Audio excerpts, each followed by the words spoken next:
La pregunta 27 del test de segunda vuelta nos habla acerca del glaucoma crónico o glaucoma de ángulo cerrado.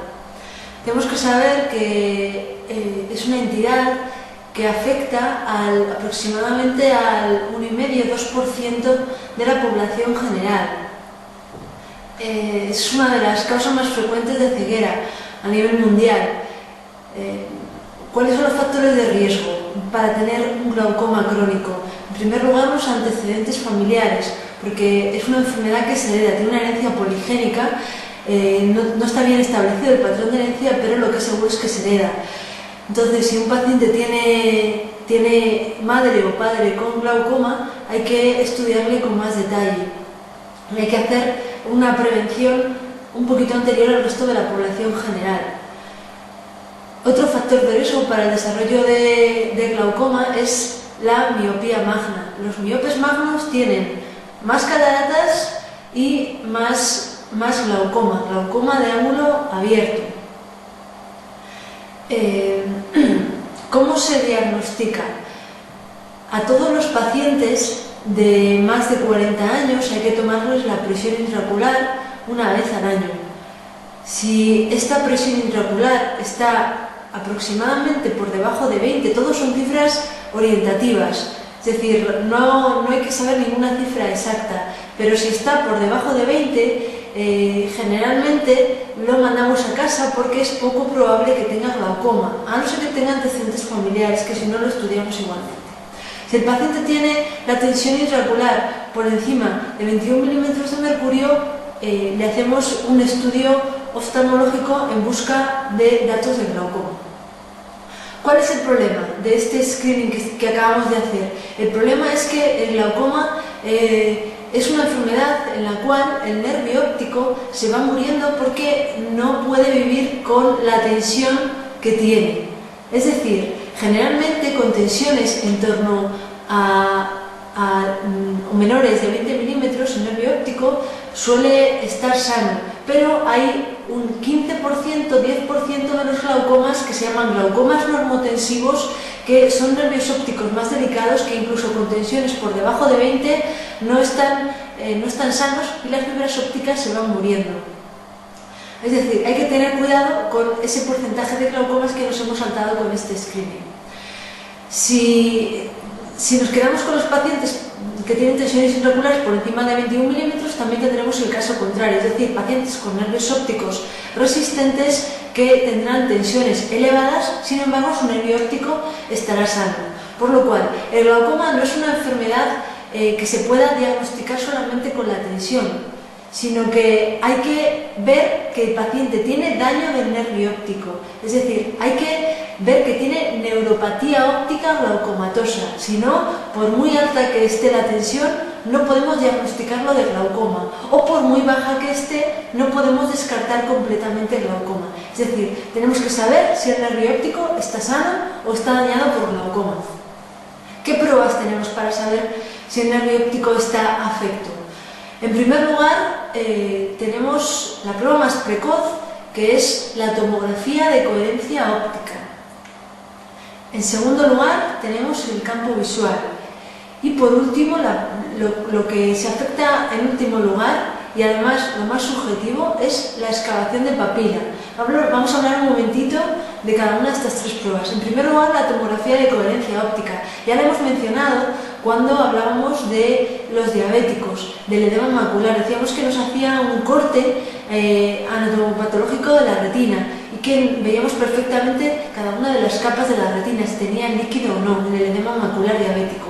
Bueno, pues también la utilizamos para saber si el número de fibras del nervio óptico es normal, es decir, está dentro de una base normativa de pacientes sanos o está disminuida.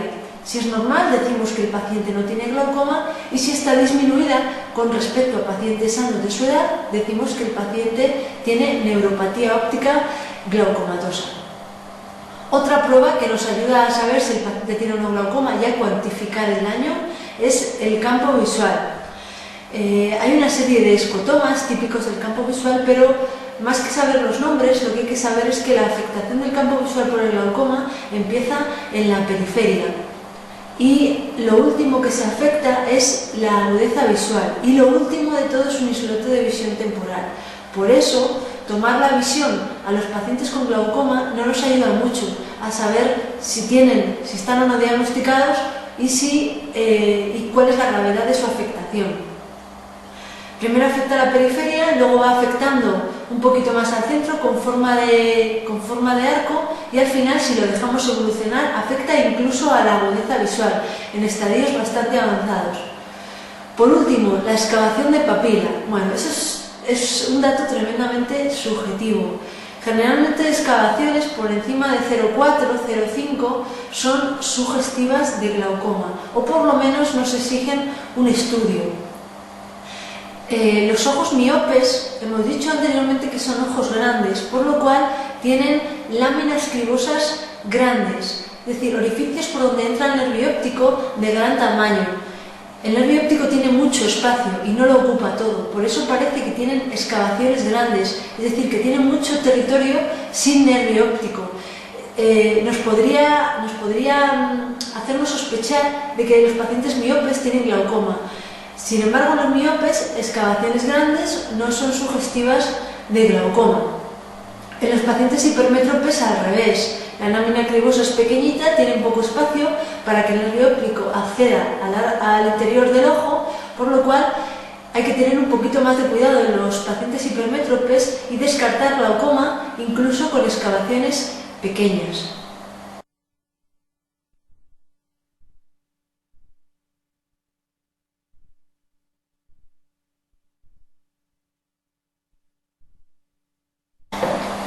La pregunta 29 desde segunda vuelta nos habla del tratamiento, de uno de los tratamientos del glaucoma crónico, que son las prostaglandinas. Cuando diagnosticamos a un paciente de glaucoma crónico tenemos que empezar tratándole con tratamiento tópico, con gotas. Existen varios tipos de gotas. Vamos a analizar un poquito cada una de ellas. El tratamiento más utilizado son las prostaglandinas. Es el tratamiento que se usa en primer lugar, siempre que no hay contraindicaciones, porque, primero, es el tratamiento más potente, el que más baja la presión intraocular, y además es el que menos efectos secundarios produce. Apenas produce efectos a nivel sistémico, solo produce efectos oculares.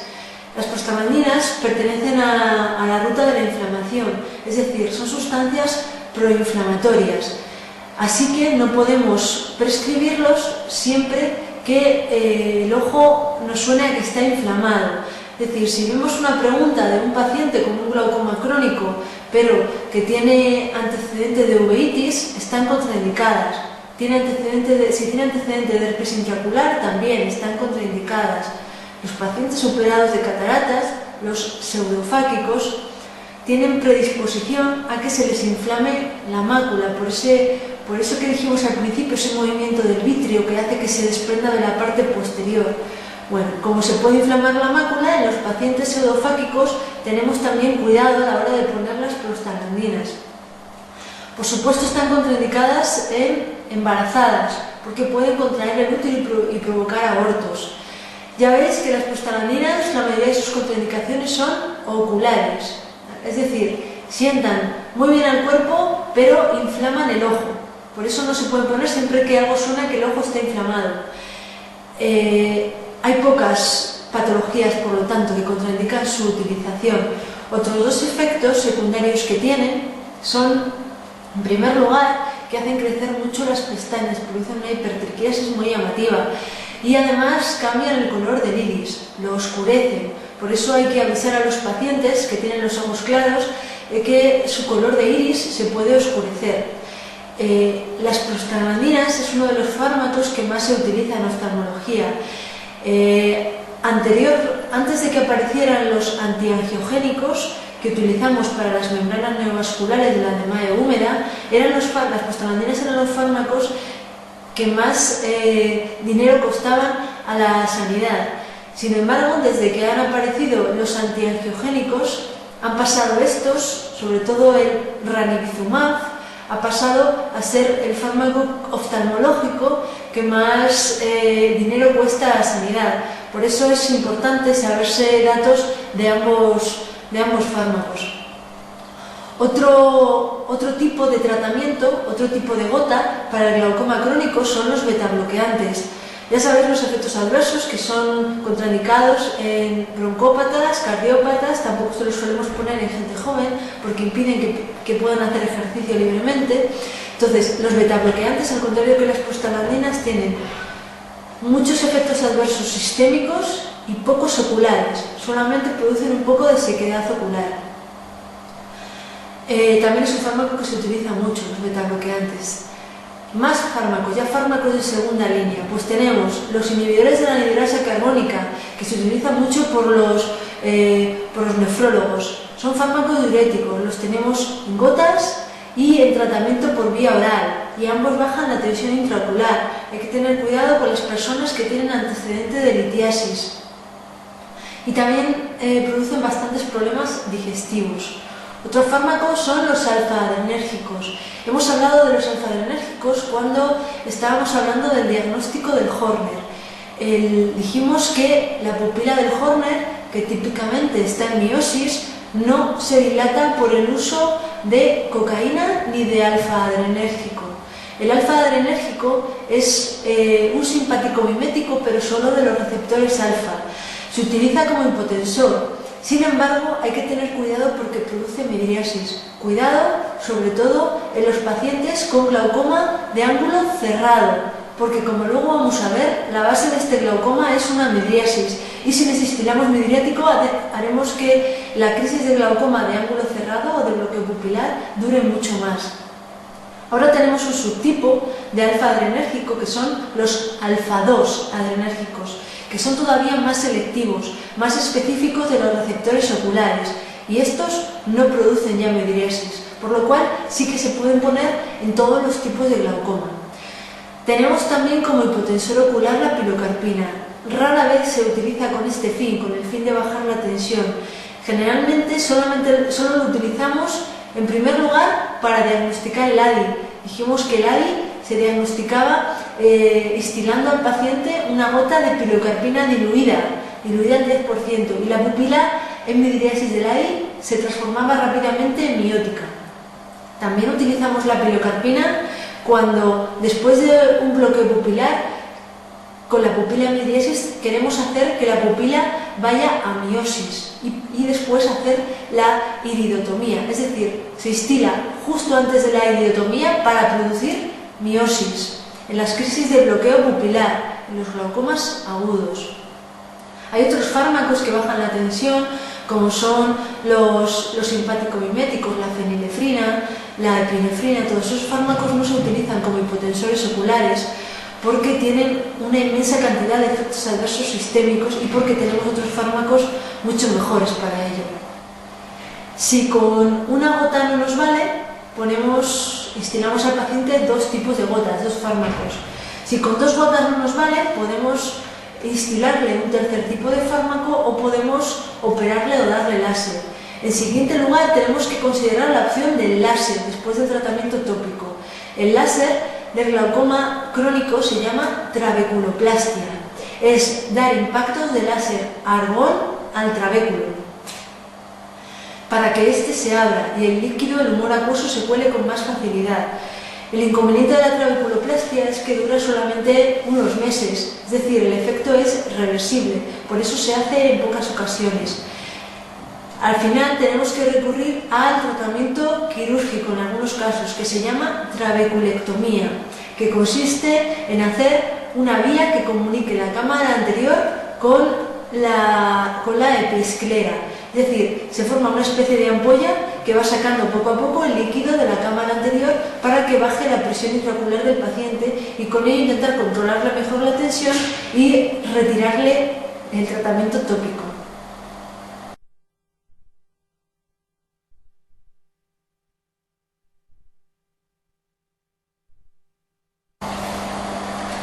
Pasamos ahora a la pregunta 30 del test de segunda vuelta.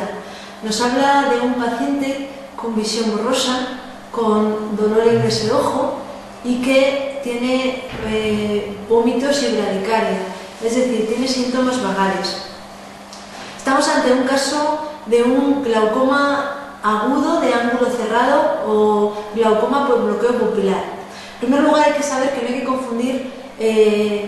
confundir los términos. Es decir, glaucoma agudo lo llamamos a cualquier glaucoma de instauración brusca, entre ellos los glaucomas neovasculares, los glaucomas facolíticos, glaucomas facomórficos, glaucoma por bloqueo pupilar. Entonces, cuando estamos hablando de un glaucoma que se produce porque la pupila se pega al cristalino y no pasa el número acuoso, lo llamamos glaucoma por bloqueo pupilar o glaucoma por cierre angular, que es uno de los subtipos del glaucoma agudo. ¿Cuál es la patogenia? ¿Cómo se produce? En primer lugar, para que se produzca este bloqueo tiene que haber un cristalino donde se pueda pegar el iris. Y además, también es imprescindible que el iris esté en midriasis media, porque un iris en miosis no se pega fácilmente al cristalino, tiene que estar en midriasis. Por eso, cuando leamos ojo rojo y midriasis, tenemos que buscar en las opciones glaucoma agudo por bloqueo pupilar o por cierre angular, ya que es el único ojo rojo que cursa con midriasis. Cuando el iris se pega al cristalino, se acumula el humor acuoso que se produce en la cámara posterior, se acumula en esa cámara y hace que el iris se vaya abombando y acabe tapando el ángulo, tapando el trabéculum, que es por donde se drena el humor acuoso. Y así ya tenemos el mecanismo, un doble mecanismo de producción de bloqueo pupilar. Se ha cerrado la pupila y se ha cerrado también el ángulo. ¿Cuáles son los datos típicos de la clínica de este glaucoma? Pues es diagnóstico diferencial de ojo rojo.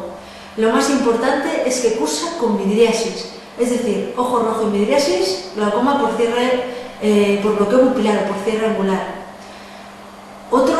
Otros datos clínicos que solamente aparecen en este ojo rojo: los síntomas vagales, los vómitos y la bradicardia, como aparecen en la pregunta anterior.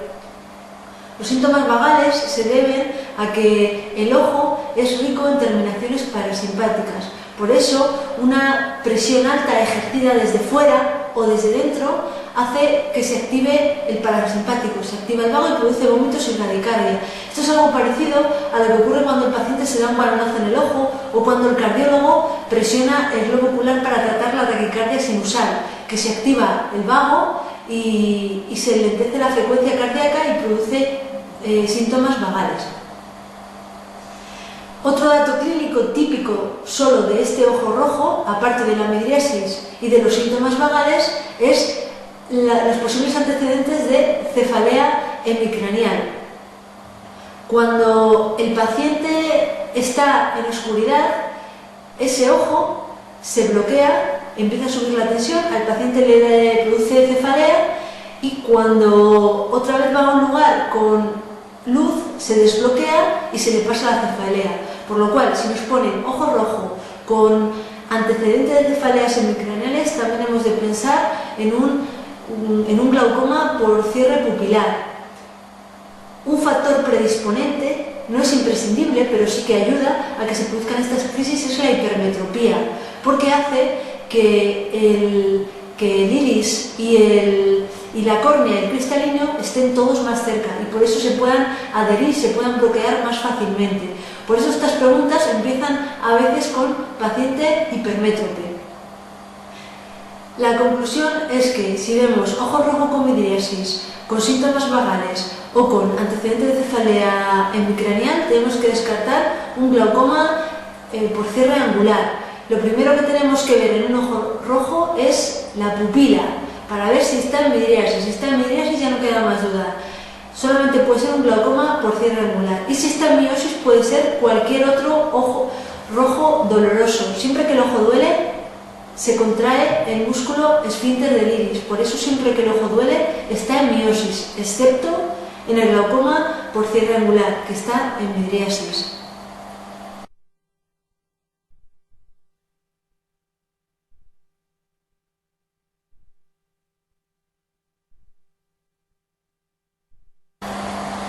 La pregunta 32 del test de segunda vuelta nos pregunta acerca del tratamiento de las crisis de bloqueo pupilar, de los glaucomas agudos por cierre angular. Bueno, se trata como cualquier glaucoma, es decir, lo primero que hay que hacer es bajar la tensión. Lo que pasa es que tiene una serie de fármacos que están contraindicados. En primer lugar, están contraindicados todos los fármacos que producen midriasis, como pueden ser la fenilefrina, la epinefrina. Esos fármacos bajan la tensión pero producen midriasis.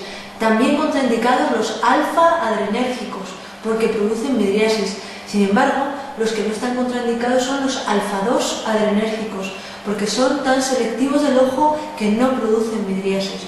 Es decir, cuando nos ponen una pregunta acerca del tratamiento del glaucoma por cierre angular, nos lo suelen preguntar de la manera contraria, es decir, ¿qué fármaco está contraindicado?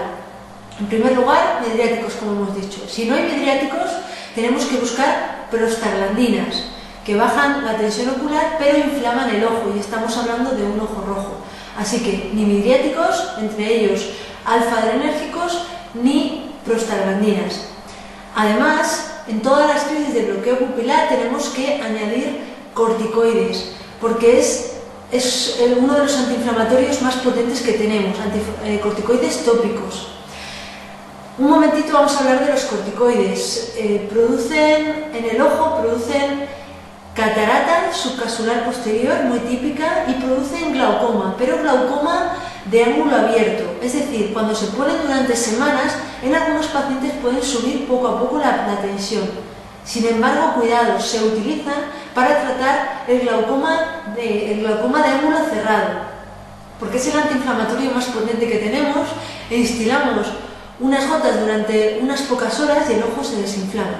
Cuando la tensión está baja, lo que hacemos es ponerle al paciente una gota de pilocarpina, como decíamos antes, para que esa pupila que está en midriasis se vuelva a miosis. Antes no, porque mientras la tensión esté alta, el iris está isquémico y no nos responde a la pilocarpina. Cuando tenemos la pupila en miosis, hacemos una iridotomía. Iridotomía es un agujerito en el iris que lo solemos hacer con láser YAG. La iridotomía nos vale para que el humor acuoso tenga otra vía alternativa, es decir, es como una especie de bypass del humor acuoso, para que si en otra ocasión se vuelve a pegar el iris al cristalino, es decir, a bloquear la pupila, el humor acuoso se cuela por la iridotomía y no se produce una crisis de glaucoma. El láser YAG lo utilizamos para la iridotomía y, como vamos a ver posteriormente, para la capsulotomía, para los pacientes operados de cataratas, que se les opacifica la cápsula posterior. La iridotomía se hace en el ojo que ha tenido la crisis y en el ojo contralateral, también de manera profiláctica, porque son muy importantes los factores de riesgo. El paciente que es hipermétrope suele ser hipermétrope bilateral y tener predisposición en ambos ojos a hacer crisis de glaucoma, que producen mucho dolor y que, como no se traten rápido, quitan bastante visión. Por eso hacemos iridotomías profilácticas bilaterales.